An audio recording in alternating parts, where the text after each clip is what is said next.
Hola, bienvenidos al podcast de Quiero ser como Letizier. Es viernes y una semana más ya estamos aquí para hablar de fútbol. Antes de empezar, tengo que daros las gracias por estar ahí de nuevo, por escuchar el episodio de la semana pasada o cualquier otro de los que tenéis disponibles, que ya sabéis que no caducan. Y, por supuesto, por vuestro apoyo en las redes sociales. Os animo a que lo sigáis recomendando a vuestros amigos, para que poco a poco lleguemos a más gente. Sin más preámbulos, empezamos. Esto es el capítulo 12.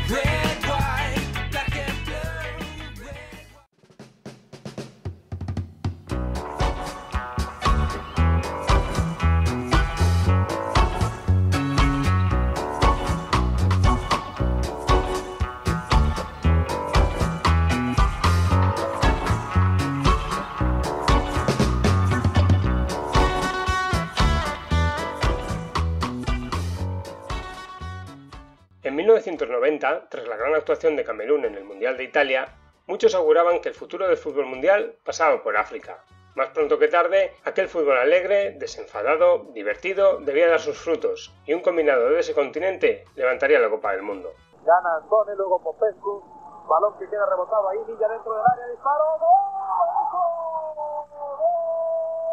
¡Gol de Villa! ¡Gol de Villa! El segundo. Casi 30 años después de aquellos goles de Roger Milla, lo cierto es que ese paso adelante del fútbol africano no se ha producido. Es cierto que futbolistas tremendos como Samuel Eto'o, Didier Drogba, Nwankwo Kanu o George Weah han dejado su impronta en el fútbol mundial.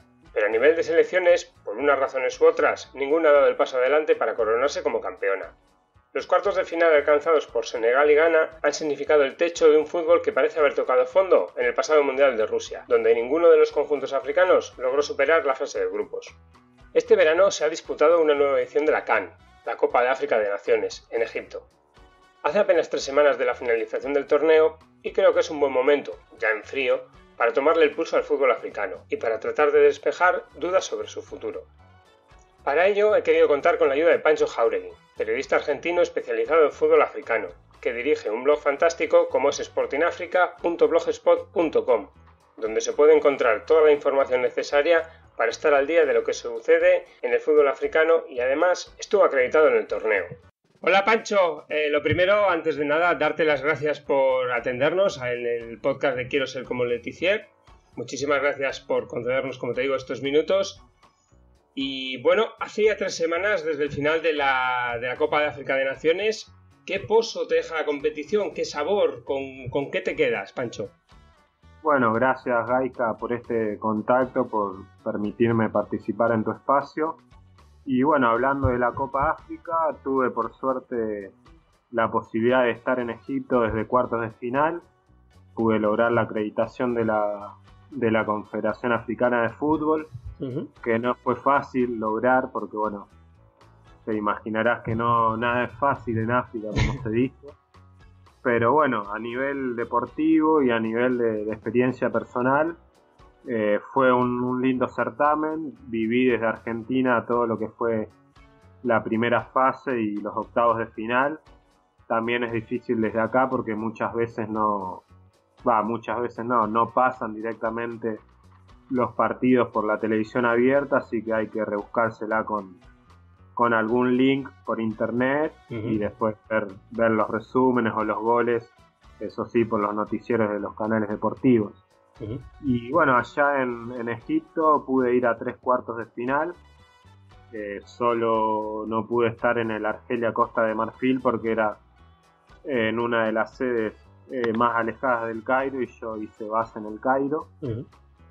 Pero bueno, pude estar en los otros 3, en una de las semifinales, en el tercer puesto y en la final.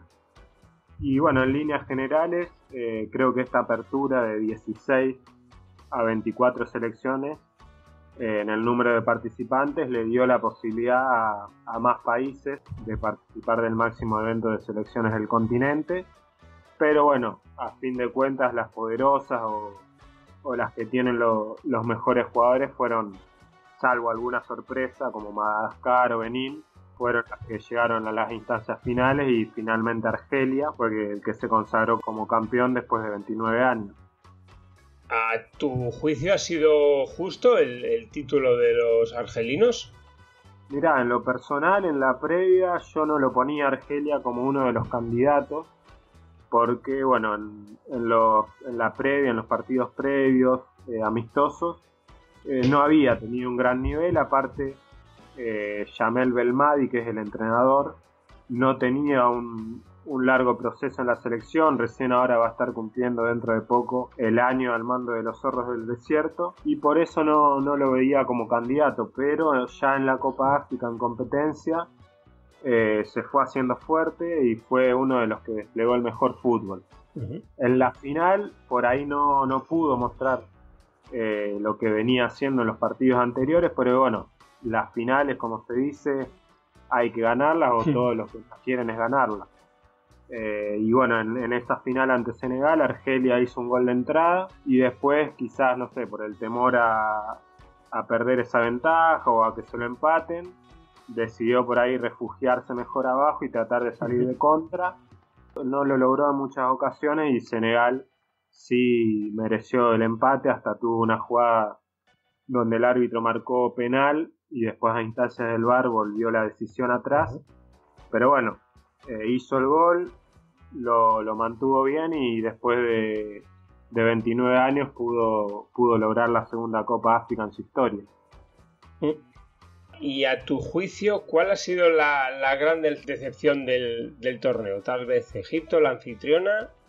Y Egipto, la verdad que justo el día que llegué a Egipto, la noche anterior había quedado afuera en octavos de final ante Sudáfrica con un gol sobre el final del partido. Y bueno, ya eso, lo que es al pueblo egipcio, al país, como que ya no le prestó tanta atención a un certamen que habían organizado las apuradas, porque recordemos que iba a ser en Camerún. Y después, bueno, se dio la sede a Egipto, que lo preparó muy bien, poniendo las infraestructuras a punto, los estadios, y se esperaba que esté por lo menos en las semifinales. Y bueno, esa eliminación a manos de Sudáfrica tan pronto después de la fase de grupos, creo que podría ser tomado como una decepción, porque tiene aparte a uno de los mejores jugadores del continente, de la actualidad y creo yo de la historia de África. Y bueno, no lo supo aprovechar. Tiene también jugadores que lo acompañaron bien en la primera fase, pero bueno, en octavos de final se encontraron ante Sudáfrica. Y después yo marcaría también a Camerún, que era el último campeón, con Seedorf como entrenador, que no llevaba mucho tiempo, pero bueno, es una figura también de renombre mundial. Un Camerún que solo pudo ganar en su debut ante Guinea-Bissau, que era el rival más débil. Después empató los 2 partidos de su zona 0-0, y bueno, eso hizo que cayera en octavos de final ante Nigeria, que lo venció por 3-2.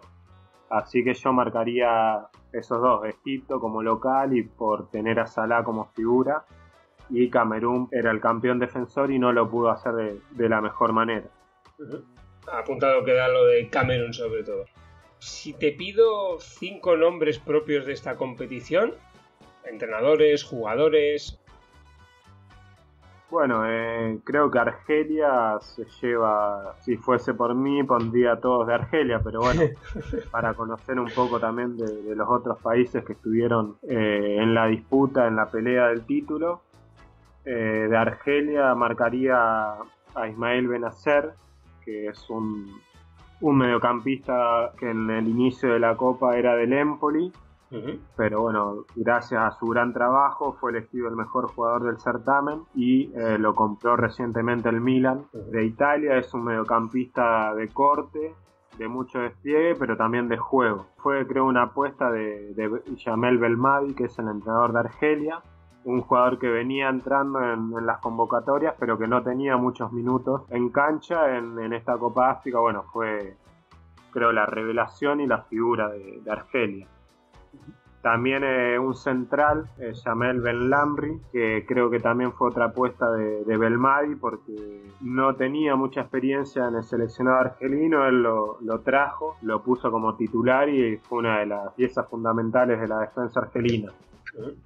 Después, bueno, en la delantera, el nigeriano Odion Ighalo fue el goleador con 5 goles. Un jugador que ya ha tenido experiencia en Europa, en España también, pues sería un poco más conocido. No terminó bien la Copa África porque se lesionó en el partido por el tercer puesto, luego de hacer el gol del triunfo ante Túnez. Pero bueno, fue el goleador y una de las figuras de Nigeria.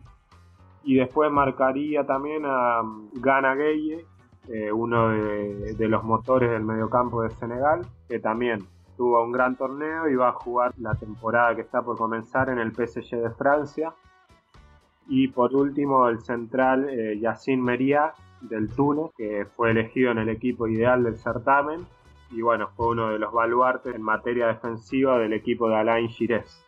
Esos serían los 5 jugadores, y si me pedís entrenador, bueno, Jamel Belmadi, el entrenador del campeón, que fue nominado recientemente para el premio de Best de la FIFA como uno de los 10 mejores entrenadores del mundo, y también Aliou Cissé, el entrenador de Senegal, que ya lleva un proceso largo al mando de los Leones de Teranga, lo devolvió a un mundial en el mundial pasado, y por lo que se dice va a seguir al mando del seleccionado senegalés, que no es algo muy común en África que un entrenador tenga un proceso tan largo en un mismo seleccionado, más cuando por ahí no se le dan los resultados. En Rusia quedó afuera en fase de grupo y ahora en la final, pero bueno, devolvió a Senegal a una final después de aquella gran generación del 2002 que también había perdido en la final.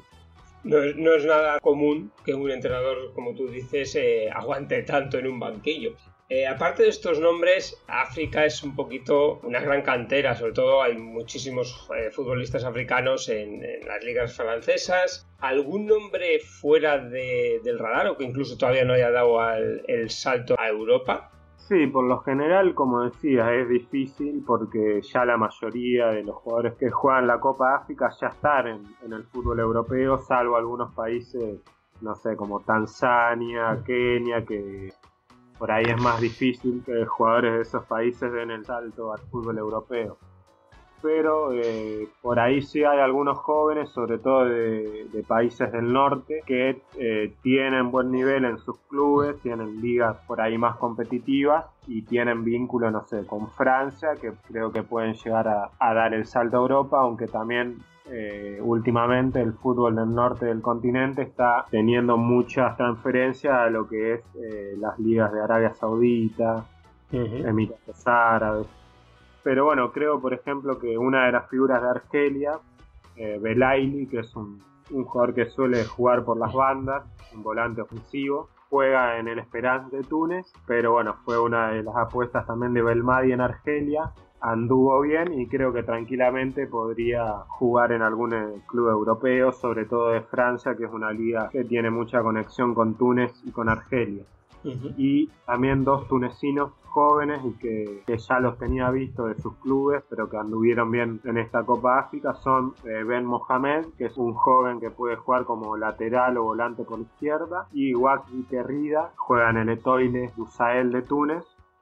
Y bueno, Ben Mohamed, el que nombraba anteriormente, también juega en el Esperance, que es el campeón actualmente de clubes africanos. Eso creo que son 3 jóvenes que tranquilamente podrían dar el salto al fútbol europeo y no desentonar allí.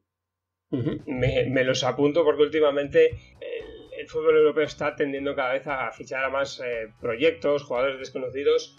Comentabas antes, al principio, que en esta Copa de África se ha ampliado el número de equipos en la fase final, han pasado de 16 a 24 y esto ha propiciado el debut de 3 selecciones, Madagascar, Mauritania y Burundi. ¿Qué papel han tenido? ¿Crees que han bajado el nivel global del torneo o no? No, creo que esto da es una buena iniciativa para dar lugar y más incentivo a selecciones que por ahí con 16 cupos y teniendo selecciones tan poderosas como bueno, todas las que van por lo general al Mundial, Camerún, Nigeria, Argelia, Egipto que está levantando. La ampliación de los cupos da un incentivo mayor a selecciones más humildes como estas que nombrabas. Y bueno, en esta primera participación debut de estas 3 selecciones nos encontramos por ahí con 3 realidades dependiendo también de los rivales que te toquen en la fase de grupo. Burundi y Madagascar, por ejemplo, compartieron zona con Guinea y Nigeria. Burundi perdió en sus 3 compromisos, no hizo goles, pero Madagascar, teniendo enfrente a Nigeria y Guinea, que son selecciones más poderosas y con más trayectoria, se quedó con el grupo, ganó 2 partidos, empató 1, le ganó incluso a Nigeria y llegó hasta los cuartos de final, donde perdió ante Túnez. En ese sentido, creo que fue una de las revelaciones. Madagascar, en su primera participación, llegar a cuartos de final, no está nada mal. Madagascar, es más, en las eliminatorias empezó entre los equipos más débiles, fue pasando todas las rondas y pudo estar en una Copa África por primera vez. Y la otra, Mauritania, que bueno, Mauritania arrancó con una goleada en contra en el debut ante Mali, y después tuvo 2 empates en 0. Estaba en el mismo grupo que Túnez, que por ejemplo empató sus 3 partidos también. O sea que tranquilamente Mauritania, si no hubiese tenido ese debut por ahí tan malo ante Mali, podría haber estado también en los octavos de final. Creo que el fútbol africano se está emparejando cada vez más y esta apertura a más países es algo bueno para el incentivo y el desarrollo también del fútbol en estos países más débiles. Papel importante, por lo que yo he podido leer, del técnico de Madagascar, ¿no? Dupuis, que ha buscado jugadores para la selección malgache con raíces francesas. Sí, bueno, ahí el caso más emblemático fue el de Morel, defensor que no tuvo muchos minutos, pero bueno, son valores, son jugadores que siempre pueden aportar mucho en un grupo. Y aunque bueno, esta modalidad en algunos aspectos fue criticada porque por ahí, no sé, en las eliminatorias se recurrió siempre a un grupo y después con la clasificación a la Copa África se buscó también sumar con estos casos que decías vos de raíces malgaches, por ahí con más experiencia, con más roce, pero bueno, es algo que aporta también a los seleccionados. Antes de empezar el torneo, Herbert Renard, el técnico campeón en 2012 y 2015, afirmaba que era una competición clave para el fútbol en África. ¿Crees que lo ha sido? Creo que ha sido un avance para el fútbol africano el poder organizar un torneo para tantos seleccionados, aunque igualmente creo que no sé si hay muchos más países en África que en tan poco tiempo se hayan puesto a punto para la organización de un torneo con, bueno, como decía, con tantos países y 8 más que la edición pasada. No sé si Camerún hubiese estado a la altura, la sede se le quitó porque no estaban las infraestructuras a punto, por una cuestión política y social, pero no sé si Camerún u otros países tienen, como si lo tiene Egipto, la capacidad de organizar un torneo de esta índole y de esta envergadura. Hablando de Camerún, su gran papel en Italia 90, en aquel mundial, generó unas expectativas sobre el fútbol africano, que se esperaba una explosión. Había mucha gente que decía que en poquito tiempo íbamos a tener un campeón mundial africano. Sin embargo, en los últimos tiempos, por ejemplo, en el último mundial, el celebrado en Rusia, ninguno de los equipos africanos logró el pase a las eliminatorias.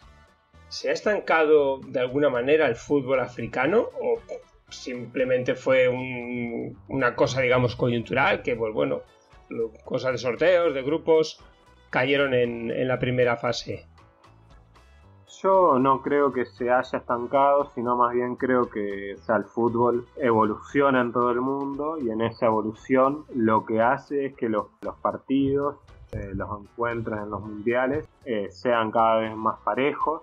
claro, ¿no? Que no sé, los sudamericanos, los europeos van a tener mayor preponderancia por sobre africanos, asiáticos, oceánicos. Con respecto a lo que pasó el último mundial, creo un poco que tiene que ver con esto último que decías vos, el haber caído por ahí en grupos complicados ante selecciones de mayor porte, pero igualmente creo que los seleccionados africanos lo hicieron bien. Senegal, bueno, quedó afuera por la cuestión del fair play.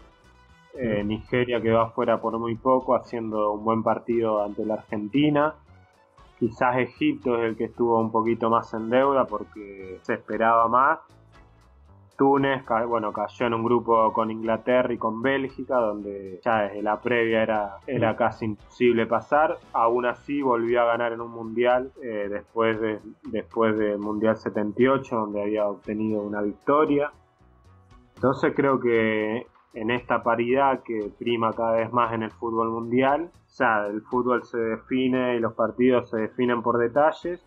Y en este mundial, después de mucho tiempo, no hubo seleccionados africanos más allá de la fase de grupos, pero no por eso creo que el fútbol africano se haya estancado, sino más bien creo que está en una constante evolución.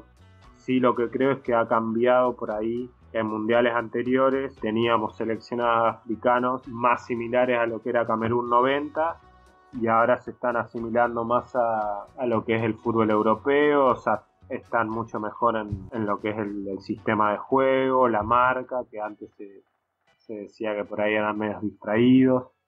En eso creo que ha mejorado. Sí, lo que espero es que evolucione, porque siempre se dice que el fútbol africano algún día va a ser campeón mundial o va a tener un país campeón mundial, pero si seguimos viendo lo que vimos en Rusia, va a estar muy difícil la cosa. Hablando ya del futuro, ya se han sorteado las clasificaciones de cara tanto al Mundial de Qatar como a la Copa de África de Naciones del 2021 que se va a disputar en Camerún. ¿Qué futuro le ves tú al fútbol africano? Bueno, lo que tiene a mi entender el fútbol africano es que no para la actividad en todo momento. Por ejemplo, el último fin de semana se jugaron las eliminatorias para la CHAN, que la CHAN es similar a la CAN, pero para jugadores que militan en las ligas domésticas. La edición del 2020 la va a organizar también Camerún. Ya se definieron los países que van a estar disputando las series finales por los 15 lugares para acompañar a Camerún en ese certamen. Ese certamen también es un incentivo para los jugadores que juegan en las ligas de sus países. Y después, bueno, con respecto al Mundial de Qatar, también lo que se sorteó fue las series de ronda preliminar, donde aparece por ejemplo Togo, que junto a Angola es los únicos dos que participaron en mundiales y que estarán disputando esta ronda preliminar. Ahí bueno, aparecen países como Guinea-Bissau, que estuvo en la última Copa de África, Guinea Ecuatorial, Burundi, que estuvo también en la Copa, Tanzania. Bueno, de los ganadores de esta serie pasarán luego con las 26 selecciones más poderosas del continente y allí se definirán los 5 grupos y de los 5 grupos el ganador de cada grupo obtendrá el pase al Mundial. Y después aparte, como decías, tenemos las eliminatorias para la Copa África del 2021, que se sorteó la ronda preliminar, que también aparecen los seleccionados más débiles del continente, que se eliminarán entre sí para luego pasar a la zona de grupo. En un grupo, por ejemplo, tenemos a Senegal, Congo, Guinea-Bissau, después Argelia, que es el último campeón, comparte zona con Zambia, Zimbabue y Botswana. Entonces, bueno, vamos a tener unas lindas eliminatorias de todos los certámenes. Y el fútbol africano, como te decía, creo que está en constante crecimiento. En el último tiempo ha crecido mucho el trabajo por ahí en infraestructuras, en las divisiones juveniles, en el fútbol femenino, también en lo que es la cuestión de la dirección técnica. En esos aspectos creo que, por ejemplo, cuando yo inicié en tratamiento del fútbol africano, recuerdo que para encontrar información era muy difícil y hoy todas las federaciones tienen ya su página, manejan muy bien la información a través del Facebook, del Twitter, compartiendo fotos, videos, que eso creo que también ayuda al crecimiento y a la visualización del fútbol africano a nivel mundial. Pues con esto creo que hemos repasado perfectamente cómo está ahora mismo el fútbol africano. Yo invito a todos los que nos oigan a seguir, por supuesto, a Pancho Jauregui, tanto en Twitter, en su blog, que es magnífico, es fantástico, sportingafrica.blogspot.com. Y nada, Pancho, darte las gracias por esta charla en la que yo al menos he aprendido mucho. Ya me he apuntado los nombres que has ido comentando y me hago una idea bastante global de cómo está el fútbol en el continente africano. Muchísimas gracias, Pancho, y espero tenerte por aquí de nuevo. Bueno, Aisca, muchas gracias por el contacto, como te dije al principio, por este espacio que le das al fútbol africano en tu programa. Y bueno, cuando gustes o cuando haya algún tema que te parezca que te puedo ayudar, encantado de colaborar con vos y con tu programa. There's a cell phone tucked under your pillow. It makes me jump sleep,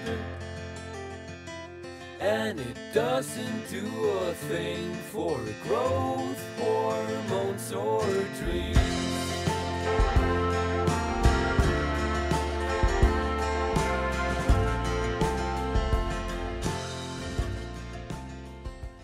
Y hasta aquí este 12º episodio del podcast de Quiero ser como Letizier. Espero que hayáis disfrutado escuchándolo, tanto como yo haciéndolo.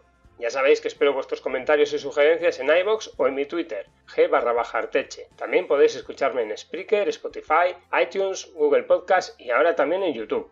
Si os ha gustado, por favor dejadme un me gusta en iVoox, darle 5 estrellas en iTunes o ahora que nos hemos estrenado en esta historia de YouTube, ese pulgar arriba. Esta semana, para despedir el podcast, volvemos a las citas literarias con el fútbol como telón de fondo. En esta ocasión, el turno es para el escritor, dramaturgo, locutor y activista político británico J.B. Priestley, quien afirmó lo siguiente: decir que pagaron para ver a 22 mercenarios dar patadas a un balón es como decir que un violín es madera y tripa y Hamlet papel y tinta. Hasta la semana que viene.